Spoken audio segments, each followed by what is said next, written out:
Com o surgimento de divergências teológicas e as igrejas em localidades diferentes, se fez necessário que essas comunidades expressassem o que criam de forma mais detalhada. Os credos ecumênicos desenvolvidos nos primeiros séculos da igreja ainda eram válidos para a igreja protestante, mas não abrangiam questões específicas levantadas no século XVI. Pouco antes da primeira metade desse século, as confissões de fé passaram a ser elaboradas. Esses documentos eram muito mais extensos que os credos e expressavam com detalhes o que aquela comunidade cria ser o mais correto à luz das escrituras. O historiador Mark Noll lista algumas funções das confissões de fé.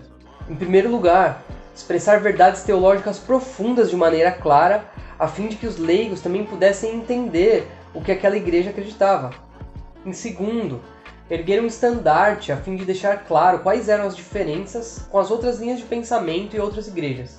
Por último, reunir mais uma vez a fé com a prática, com o intuito de se estabelecer uma unidade entre as duas. Alguns exemplos de confissão são a Confissão de Augsburgo, a Confissão Helvética, a Confissão Belga e a posterior Confissão de Westminster. Ainda nesse período, os líderes da igreja elaboravam junto com essas confissões documentos que servissem para instruir e catequizar crianças e adultos. Visto que boa parte da população ainda não era letrada, o formato comum escolhido pelos reformadores foi o de perguntas e respostas. Eis um exemplo da primeira pergunta do Breve Catecismo de Westminster.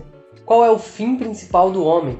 O fim principal do homem é glorificar a Deus e gozá-lo para sempre. Os catecismos eram feitos dessa forma para que fosse mais fácil aprender e memorizar questões essenciais da fé cristã. Juntamente com as respostas, os versículos ou trechos bíblicos que as embasavam eram sempre presentes. As confissões de fé e catecismos até hoje são muito relevantes para a igreja protestante. Em alguns segmentos são amplamente utilizados para a instrução na fé e como parte da liturgia dominical.